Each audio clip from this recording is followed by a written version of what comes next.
All right, man. We are back from the break, man. After me destroying this dude in that music debate. But speaking of music, man, I wanted to kind of go into something that just happened this last week, I believe. The YSL defense attorney being arrested on criminal charges. First of all, I don't know. I haven't been following this trial that close, but like I said, I watch Academics and Joe and a lot of them. They kind of keep me up to date of like the highlights of when something crazy happens like this. Before I get your thoughts on it, I'm going to just read actually. Okay, this is what you just sent me? Yeah, I just sent it to you. All right, so in 2022, Atlanta PD was investigating a double shooting on the northwest side of the city, and police learned that Fegan had contacted a suspect in the shooting, warning him about active warrants for his arrest. So Fegan is the defense attorney. So Fegan provided information she had learned during a preliminary hearing related to the shooting and advised the suspect to dispose of his phone as police were going to arrest him. She was not representing him at the time, police confirmed. Fegan is charged with participation in criminal street gang activity and criminal solicitation to commit the offense of tampering with evidence. That is just crazy, just reading that. So what's crazy? Which part of this is crazy to you? The fact that she was dumb enough to have proof of her giving a criminal guy a heads up on what was going on behind closed doors when clearly she would know that this is not. Has she responded to this at all or no? I don't believe so. Yeah, there's not enough to go on here. Hold on, what is this thing? Is this the one where they're trying him based on his lyrics? Yeah, they played his music in court. This is Young Thug. So yeah, they played some of his songs in court. They're using like Instagram posts, and it's not looking good from what. Well, using his lyrics is insane to me. Like, that's art. Fuck off. Fuck off. It's a song. Unless you have fucking forensic evidence to back up that anything I say in my fucking music I did, go fuck yourself. That's the thing, right? There's like Instagram posts of him tagging Lucci, who's the guy he's so-called beefing with, or his group of people, and tagging him on Instagram saying, like, if you didn't take care of your mother so much, I would have been killed you. Well, if he's doing that, and I didn't want to talk about the lyrics and court thing, but it's a good conversation. No, I'm with it because that's not why I brought this up, but it's a great conversation. But I think that's the conflicting part for me, right? It's like, if you're dumb enough to do a crime and go and rap about it verbatim, which what these kids are doing, like, I caught so-and-so over here and he ran and failed this way. It's like, come on, bro, what are you doing? I agree with that. Doesn't sound like a very wise thing to do, right? But as the son of a criminal defense attorney and as someone who writes lyrics, look, man, I hear you. It's not wise. That you're putting yourself in a position, but ultimately, art is art. Go fuck yourself. I'm talking not you. I'm talking about the fucking prosecutor. This situation moved me. You know, I was putting myself in the mind of the person who did actually do it and just expressing what that art is a reflection of life. So I was just expressing what it was like on that end of it. If I would, whatever. There's a million ways you could spin that, but it isn't smart, full stop. But I think it is very slippery slope-ish to fucking hold artists accountable for something that they write about or paint or fucking whatever. Like, fuck that. I'm not down with that. And I agree with that. That said, if you actually did a crime, probably not a good idea to rap about it. Yeah, that's ridiculous. Now, posting on social media is a whole nother fucking animal. Like, if you're doing that is admissible. Yeah. Although an artist could say, no, my social media is part of my creativity. It's tricky, and they're going to have to figure that out, what you see. Ultimately, unless you have forensic evidence, not fucking words or posts on Instagram, go fuck yourself. Yeah. So what about this lawyer? Like, how, and again, we don't know all the details, but just from what we just read, how, I don't want to say dumb, but how dumb can you be to put yourself in a position where, and the reason why I'm saying this, right, because I've seen a few video clips of her on social media since this has happened, and like, she seems like she's not the brightest tool in the shed.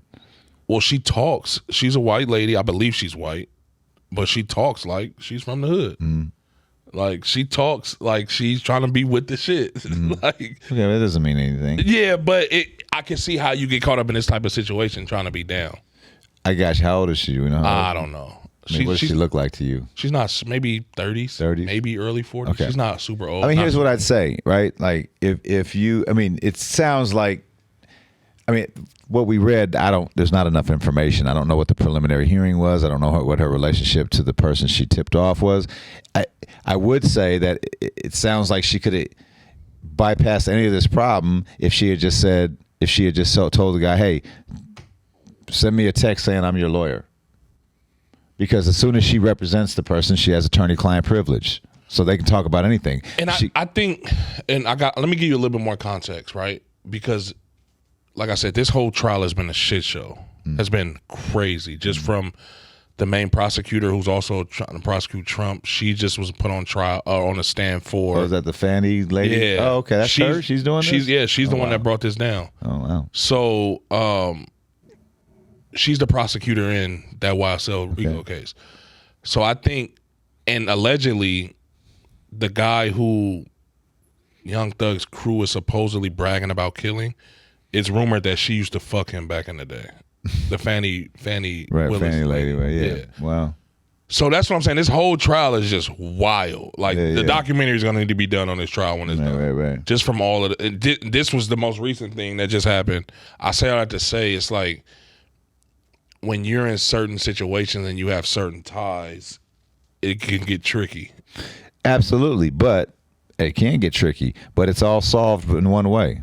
I'm this person's attorney, so fuck off, attorney-client privilege. But that's what's interesting in the article, right? Because they're making that known that she was not representing him at the time. Well, that's right. So now we need to know what her role in this hearing was. And how can they prove that she wasn't representing him?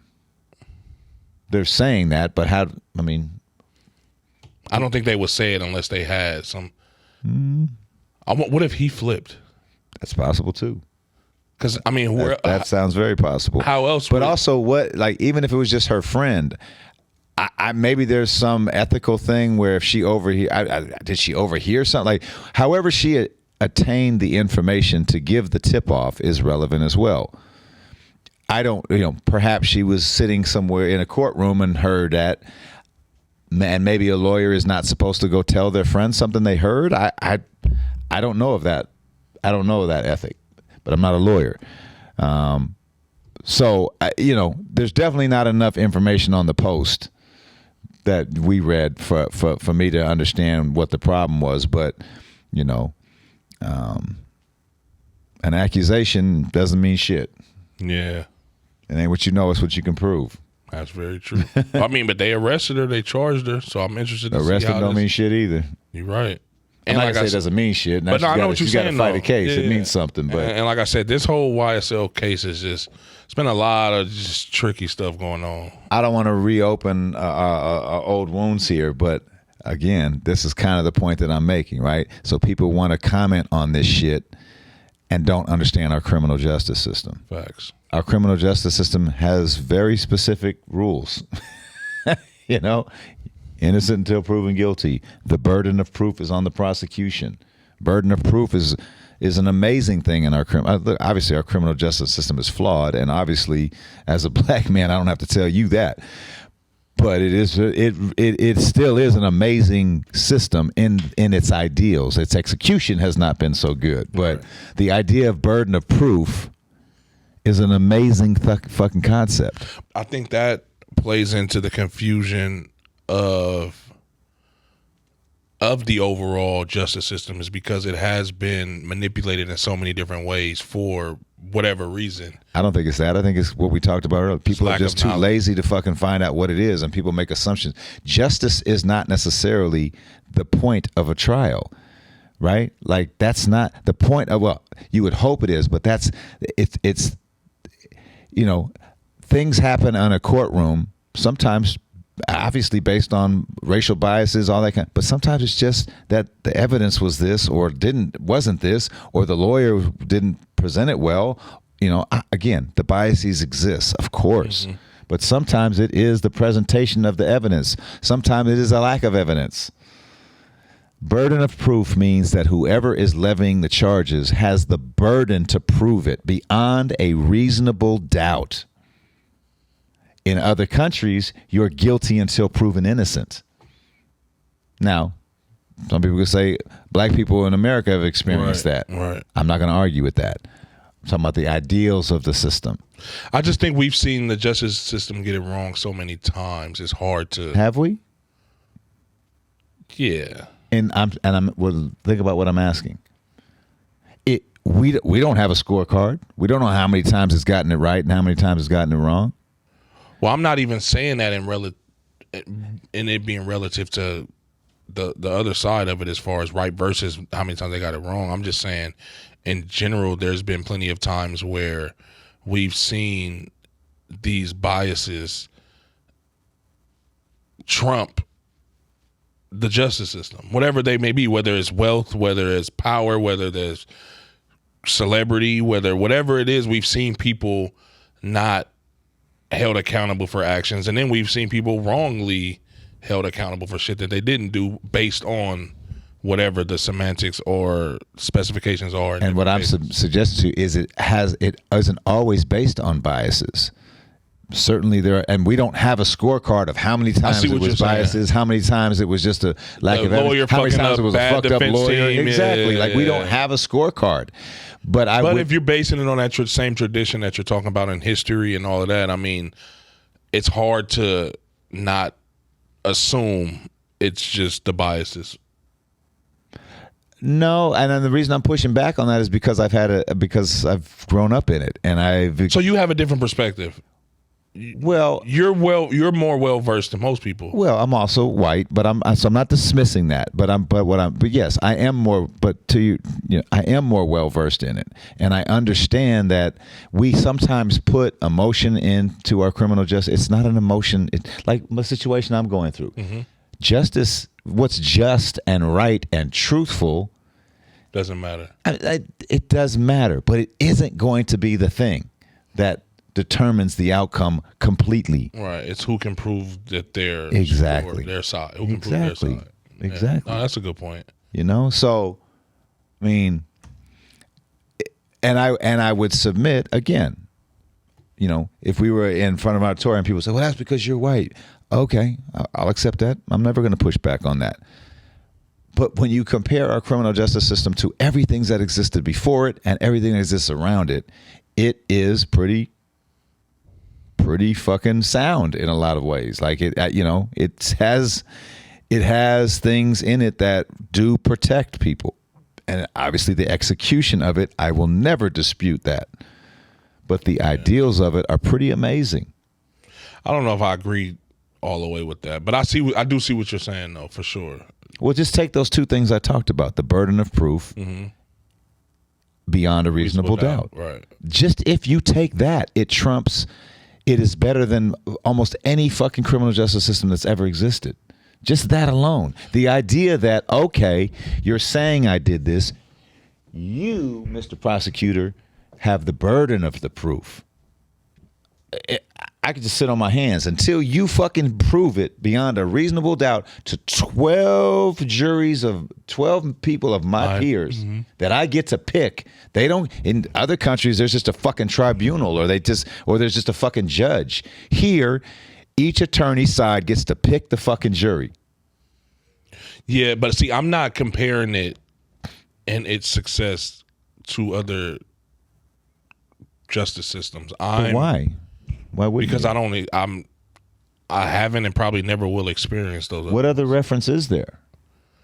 Just its direct impact on my people. That's what I'm. That's not. Let me let you finish your point. Say just what? The direct results of how it's been towards my people.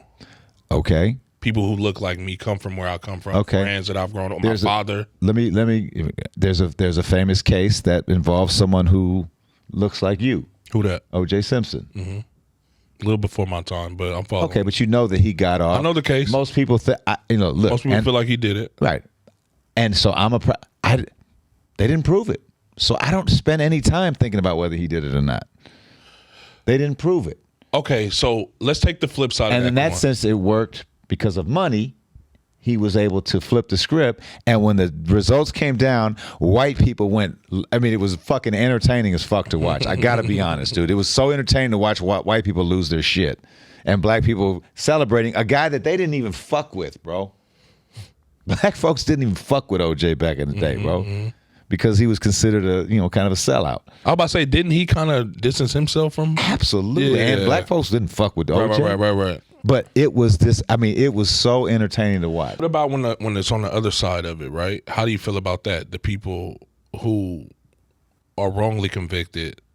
It is just the same way. And again, we not even have to play the race card. It's devastating, and it happens. And a lot of times it happens based on biases. I'm not dismissing that. But just what's your take on it? Devastating. No system is going to be perfect. Right. What I'm suggesting is that, and I don't have the stats to back this up, but just, it's a very difficult thing to build a criminal justice system. Mm-hmm. Don't even say criminal justice system, because all courts just aren't justice, criminal. Yeah. Just justice system. Thank you. A court system. And I think that this country, the ideals are as good as we've ever seen. The execution, not so much. Good. Yeah. Not so good. And I guess I can't really dispute that because you make a good point. Like I said, I don't know enough about other justice systems and all of that. To be honest, I don't even know that much about ours, just because I'm not into that. And most people don't. I try to stay away from. Most people don't, but then they get on Twitter and say, this should have happened. Yeah. Like even the whole, so the countless times that fucking punk ass pigs have gotten off for shooting somebody. Mm-hmm. I get frustrated just like everybody else does. Well, not just like, because it's more frustrating for people of color. But here's my point. Having such a view of it and being in, I always say, they might have had some fucked up lawyers, or maybe the evidence was like, you don't know. Unless you were in that courtroom every day, you really can't comment on it, man. And I brought up Tory Lanez. He's the one who shot Megan. Yeah. And that's the one you're going to listen to on the island? Yeah. I didn't put two and two together. But supposedly they're saying it's a video recording that shows that the friend is actually right. I heard about that. This. But just so when the Tory situation happened, I was one of those people was like, did he get charged for it? What happened? That's with that? The keys. Oh, he got sentenced to 10 years in prison. Oh, he did? Is he in jail? Yes. Oh, I didn't know that. Oh, yeah. Holy shit. Yeah. Jeez. And he's about to get deported, all of that. I didn't. Where's he from? He's from Canada. Whoa, I didn't know that. I did not know that. Yeah. And I think they denied his first attempt at an appeal. Wow. Yeah. He's in jail right now. Oh, yeah. He's been in jail for over a year, I think. Did not know that. Yeah. For some reason, I thought he beat the case. Oh, no. Hell no. Oh, wow. Hell no. I don't pay attention. But his situation, right? A lot of people, and I only know this from watching other podcasts and stuff, but a lot of people don't realize he wasn't charged for shooting her. What was he charged with? I don't know the exact charges, but that's my point. That's the tricky part. That's why I wanted to bring that up, because yet everybody's like, well, because there's speculation saying she didn't even really get shot. Supposedly she kicked the window out, and supposedly this young, that would be fucked up. Supposedly this young kid, supposedly she was so drunk she doesn't really remember, and then supposedly this young kid has it all on camera, the whole shit.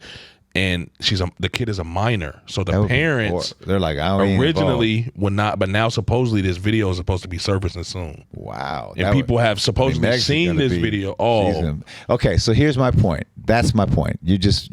That's why I brought it up, because I wanted. I love that. So check this out. Everyone who has an opinion, whether for Meg or for Tory, shut the fuck up. They don't realize. You don't know. They don't realize he wasn't charged with shooting Meg. That wasn't one of his charges. And whatever charges were levied, it's because that's what the prosecution looked at the evidence and said, that's what we can prove, that's what we can't prove. Like, they have to make that calculus. What can we fucking prove? See, I was one of the people, because I had a few Twitter back and forths about this when it was transpiring while they were going through the trial and everything, right? And usually I don't speak on topics like this on Twitter because, again, you're arguing with a bunch of doorknobs. Right. But I'm gonna use that doorknob. But I couldn't resist almost, because I'm seeing everybody just going in, and I'm just thinking like, just taking Meg's side. Yeah, right, and I'm just like, bro, I don't know And again, I wasn't there, and that was kind of my take. It's like, bro, none of us weren't there when it happened, and you weren't there during the trial, right? But then when they started to, I was listening to a podcast, Joe's podcast, I think, and I want to say it was Ice, who's one of the dudes on there, and I think, he was like, bro, I don't think you guys realize what his charges are. For one, you're in California, who's not the nicest about guns. They're not super strict, right. but they're not. This ain't Texas or somewhere where it's open carry and all of that. A lot of his charges was just the fact that supposedly it wasn't really even his gun. Well, there you go. That's a problem. It was the friend's gun. Supposedly what happened was she pulled the gun. He was trying to wrest it away from her. The gun went off. Right? Now, as a man, you can't go up on the stand and snitch on the lady who really did let the gun off. But my issue with this trial was there were so many holes in everybody's story as far as witnesses. Everybody. What are you basing that on? You watched the trial? Well, I watched people that were covering the trial. So these were media people who were in the courtroom and then coming out making videos. This is one of the biggest. All right. Well, I hear you. This is one of the big, and again, it's all still secondhand, thirdhand information. Right. So, but these are testimonies that Meg made herself. Well, here's the thing. The testimonies are, okay, here goes to my fucking point. The testimony, when things go to trial, you can read the whole fucking transcript of the fucking trial. Not that you would, who has the time to do that, but if we're talking about what's the appropriate way to if you're going to comment on a trial, don't comment on it until you read the fucking trial transcripts. No, I agree with you though. Like if you don't have the information, you pretty much should. And the information, that's my point. The information is available to everyone because it's a trial. Yeah. It's not fucking, it's public. So go get you can Google the transcripts and read everything that was said in that courtroom. Review every piece of evidence. But until you do that, commenting on it, you're just talking out of your ass. Yeah, that's true. You don't know shit. That's true. But that's what we do as a society, right? Yeah, I think that's and that's my beef with us as a society in general. We don't do the homework, man. Blurt out answers. Right. Yeah. Based on what we feel and based on emotion. Yep. You know, and the courts don't give a fuck about how you feel. So let me ask you this, kind of staying on the legal side of things and kind of getting off of that specific topic. There was also a recent story where a teacher, and this situation is funny because this is the same lady who was like, I don't know if she was in the NAACP or something. She's a white lady who identified as black. Rachel Dolezal. This is the same lady who got fired. She goes by a different name now. Oh, does she? So now she was a teacher. Okay. And the school found out she had an OnlyFans. And they got rid of her. So what was she teaching? What level? I don't know. I didn't read the article. But I wanted to ask you two things. One, do you think the schools are right in, firing? Because this has been a thing. This is the first time I heard about this happening. Like teachers, the school finding out about their OnlyFans and them being terminated. So do you think that's okay? Do you think that's wrong? Like, how do you feel about that first? You want to ask me before you answer? Yeah. Okay. Well, the first thing this story makes me think of is maybe if we paid teachers more, we wouldn't have to have fucking OnlyFans. But putting that to the side, I mean, I don't think I'm a libertarian, but in some ways I might be, because what the fuck does that have to do with the classroom? I guess one could argue if she was teaching high school or college kids that by doing that she is perhaps setting an example for the women in the classes, but I reject that too. Like they're their own. Ultimately, if that's a way to make side money, what the fuck? Like moralizing her sexuality, go fuck yourself. What does that have to do with her teaching? That there's no moral clause in her contract, I'm sure. That's the thing, though. I think when it comes to like social media, I think there might be some things and I think that's why OnlyFans social media. I'm legit asking. I think they would categorize that as that. Would they? Mm-hmm. It's just behind the paywall. That's the only difference. And it's got followers. It's getting posted onto the internet. You got subscribers. You got. Okay. If she's coaching college or high school, there could be a morals clause in her thing. But it would have to specifically say what those. There has to be something in the contracts are.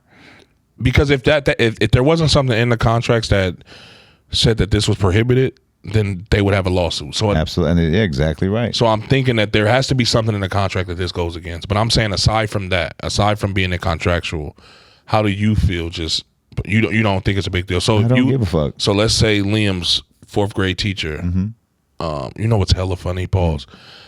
Not pause, but like timeout.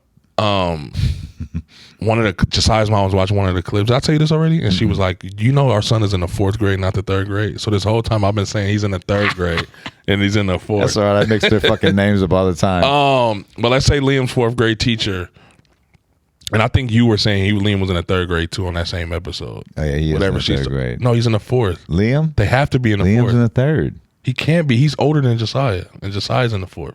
This is what happened last time we had this talk.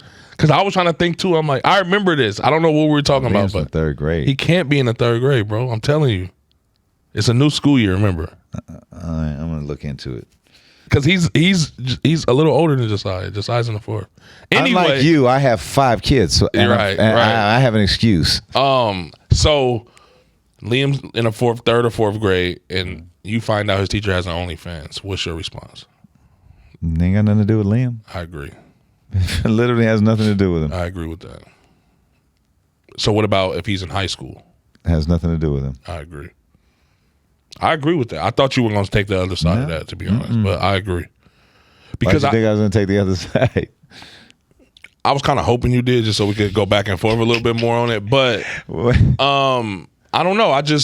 It's nothing in particular. I think most parents would be on the other side of that. I think so too, but I think, we're a sexually repressed society in a lot of ways, and people moralize other people's sexuality but don't moralize their own. That's a bar. You know what I mean? And so it's like, and ultimately, if you're a parent, our kids are all going to get exposed to porn at an age even easier today than and at an age we probably would prefer that they don't. Right. You know what I mean? Mm-hmm.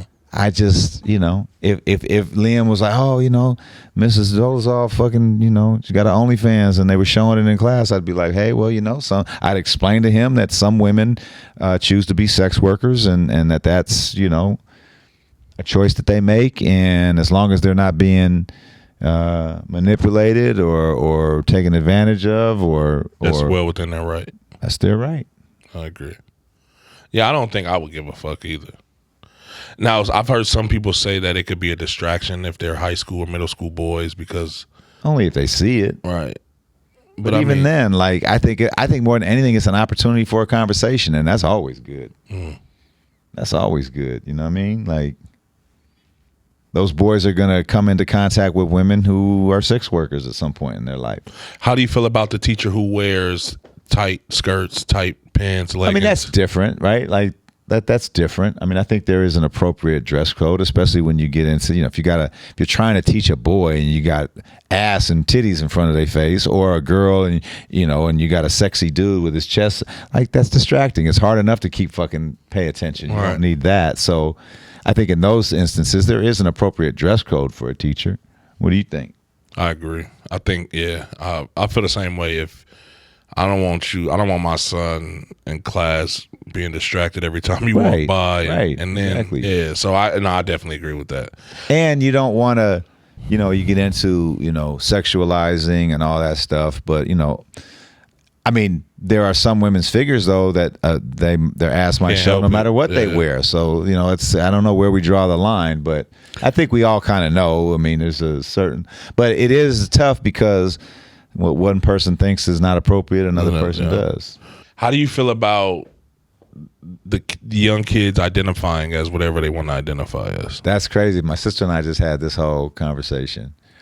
I mean, when you say young, what do you mean? I say elementary, middle school. And so you're saying Liam comes to me one day and says, hey, I don't feel that I'm a boy. I feel like I'm a girl. Right. Or I don't even want to put it on our kids specifically. Let's say just if they're in class with kids that are encouraged to express their identities and what they, because I mean nowadays they talk about that in school. It's in the cartoons, it's in the movies. That this is something that we have to deal with now. So how do you feel about it if there's unisex bathrooms now and there's maybe a girl that identifies as a boy that wants to use the same bathroom as Liam. Well, the bathroom issue is really to protect the non-binary or trans person. It's really not to protect the non-people, right? Because, and that's what people don't realize, because people are, there's just not a lot of instances of a trans person going to the bathroom and sexually abusing a fucking kid. That just doesn't happen. Mm-hmm. That's just not what it is about. So I think there's a lack of understanding of this whole issue, and I don't fully understand. Same here. I don't fully understand. I mean, my sister and I just had to, because somebody we know is transitioning, and how old are they? They're adult. They're like 30, 40 years old. Wow. Yeah, and so this was a she, and now they're a he, and they've changed their name from a female name to a. Did you guys always know that they were? Always knew that they were gay. Yeah, they're in a gay gay relationship. Got you. So it's been, look, there's times I don't understand it. There's times I feel the way about it, but I feel like I'm wise enough and tolerant enough to know that I don't know everything, and I think like people used to do this with gay people, that it's when they thought it was a choice. Well, why would you choose that, especially back then? You're signing up for an awful lot of shit. That's interesting. So you don't feel like it's a choice? No, being gay is not a choice. You think people are born? I mean, obviously, some people might choose to engage in acts with a member of the bisexual acts, group acts, whatever. Choice can, but I think a person who's gay is gay. They didn't choose to be gay. They were born that way. I knew my cousin. I'm not going to say his name, but he doesn't give a fuck. He's out. I knew my cousin Joey was gay when he was 2. Yeah. I knew he was fucking gay. We all did. Without knowing, we knew. I don't mean to laugh, but that's a fact, bro. It's a fact, That's a fact. That's a fact. But I've had this argument with a lot of people. We knew you were a whore at 6, wow. Dude. You know what's funny, though? I've had this argument with so many people that take the other side of that. I got to ask you something. Are most of those people black?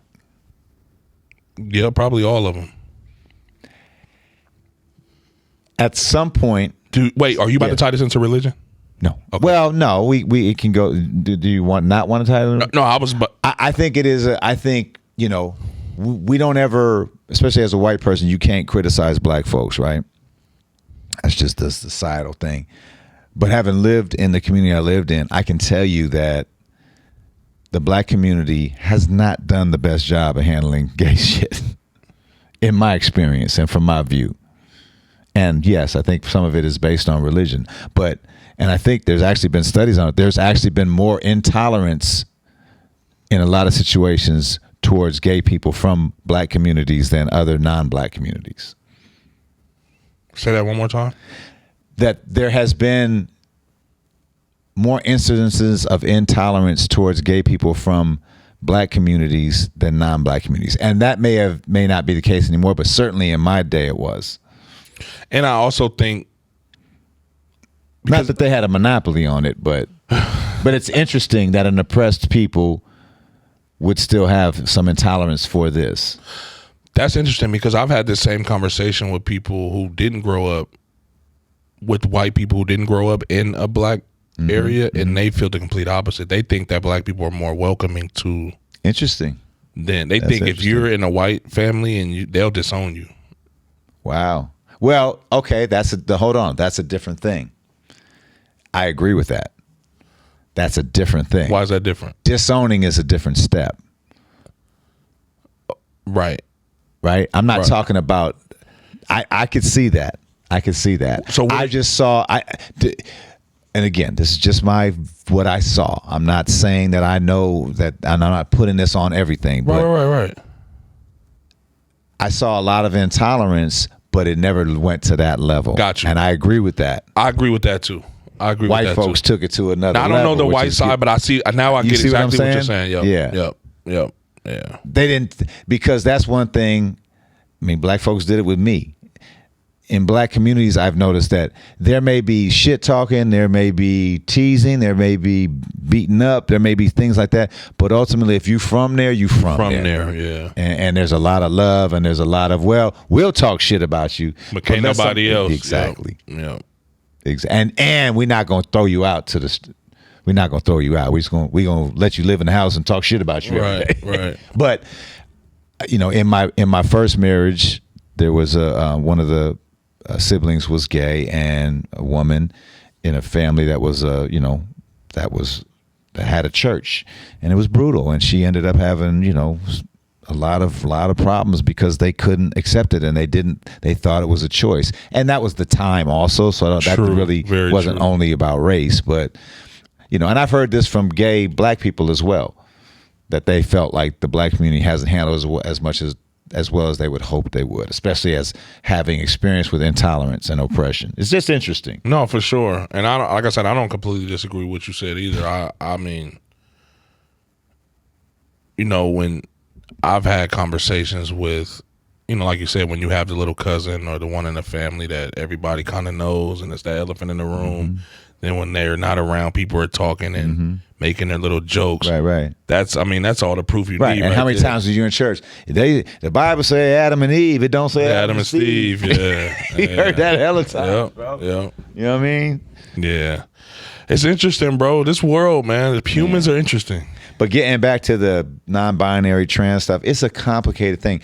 One of the things that I think becomes a distraction, and people always bring up the athletics, right? Oh, well, it's not fair if a trans man goes and plays women's sports. Well, or trans woman plays, exactly. I always mix that. Same here, bro. Right. So if a trans woman plays against women, but first of all, that's like a dangling shiny object to distract people from the complicated issue. That's not happening a lot. And the amount of chromosomes, my sister was telling me, the amount of chromosomes that qualify you as being a woman is very specific. So if that exists, what advantage is there?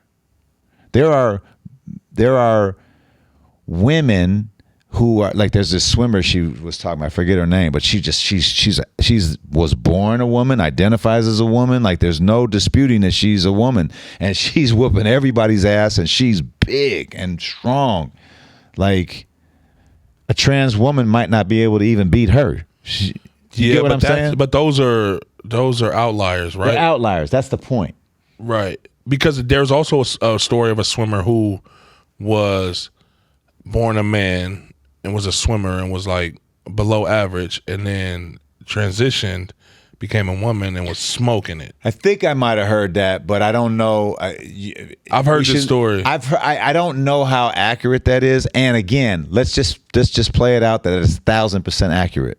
That's one of how many? Right. So are we going to dictate public policy and societal norms based on what you just said, which is an outlier? That would be an outlier. That's not happening on a mass scale enough to distract us from the fact that people are born with this conflict in their souls, and that gender can be non-binary. And I think even if we don't understand it, even if it makes us feel a way, we have to fucking reserve a space for that, of that exists. And just because we don't understand it doesn't mean that it's wrong. Yeah, that's a fact. Because it makes me feel like even the person that I know, I'm not gonna lie, there's a like a grotesqueness to it. There's a mutilative, I don't even know if that's a word, but it almost seems like a mutilation, and I hate saying that. It makes me feel horrible for saying that. But I'd be lying if I didn't say that I feel that. You know what I mean? Do you see what I'm saying? Yeah. But I think it's important. It's important for me to be honest about that, but I would never impose that on them. Right. I mean, like you said earlier, I would never say that to them. Ooh, that's gross to me. Yeah, and like you said, sometimes this goes back to some of the conversation we had earlier. It's like, sometimes it's okay to say I don't have enough information. I don't understand. I don't have enough information on that to have an opinion. That's. And we need to do that more. I agree. That's why I don't talk politics. Especially hip hop. No, I don't know, man. But look, I mean, that's what I wish we do as a society more is, if you're going to form an opinion, form it out of facts. I think we're too lazy now for that. Yes, but you called it a microwave society. Yeah. And there's so much groupthink, which we talked about before. Yeah. Right? Like, I mean, me and my girl not fuss about it, but we kind of like go back and forth about it. Something will come up and she'll tell me what all the comments were, and I'm like, I don't give a fuck what the comments are. Well, that's a bunch of fucking idiots. Yeah. Like, I don't care what they're saying. In fact, I don't want to know what they're thinking. Now, there are sometimes I'll see a post and I don't understand it either because I'm too old. The comments will explain it. And the comments do explain what the issue is. But I never take that as like the truth. Mm-hmm. No. But what I'm saying is, don't you think most people do that now? Oh, I say it all the time. When the meme joke I always make, it's like, I can tell when I'm trying to get to know a young lady and I'm asking, I ask questions. I like to hear your perspective, your thought process, and then I can tell when you're reciting memes to me. Right. I can literally tell. Right. And because when I ask you to logically explain why your thought process is this, and you can't, I know you probably got this from a Shade Room clip or something. Nah, this was dope, That's man. good. That was good. Yeah, man. That was Back good. at it, man. I don't even know how we got to that. I don't either. That's just what we do. What we do. From that, but we do what we do, baby. Yeah, man. So this was dope, bro. It was dope to get back in here with you. Shit. Always. It was dope to get back in here with you and just get, work it out. Yeah, argue a little bit. It's always therapeutic for me. Absolutely. A good conversation. You got any closing words for us today? Anything you want to leave us with? I think what we talked about a little bit. I think we do ourselves a disservice if we only look at the world through our very specific lenses or through our own personal experiences. And that if we don't constantly seek context matters, right? References matter. History matters. So I just implore all of our folks, and this transcends age and gender and race and everything else, like just try to be as informed as you can. And you don't have to be a history major, but because the world is so accessible to you now, it's easy to Google things, and it requires you to maybe not just take the first source that you read and take that as gospel, right? Sometimes you have to grapple with finding different opinions, and there's no way to become totally informed on everything. But man, if we're in the age of information, tap into that information and grow your context and your reference. I think we do ourselves a disservice when we don't do that. For me, I agree with everything you said. I just think that, in the world, in the timing of everything that we're in right now, I just think, like you said, information is valuable, knowledge is valuable.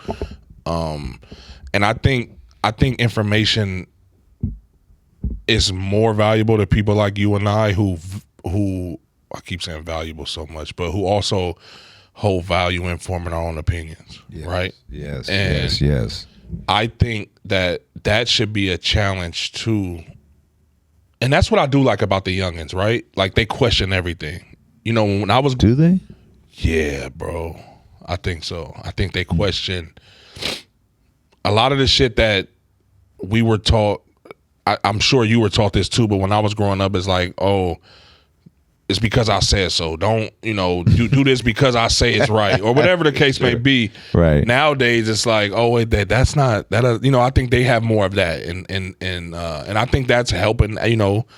Stir up conversation more about maybe that wasn't so good to beat the hell out of your child with a switch off the tree and all these things that people. I get what you're saying. You see what I'm saying? Sure. That's fair. So yeah, I just think if you're somebody who cares about forming their own opinion and being able to take their own life experiences, the experiences of those directly around you, the content you consume, you can take all of those things and use them to form your own thoughts and thought process, your own perspective on the world. I think we all need to be more open to everybody else's perspectives.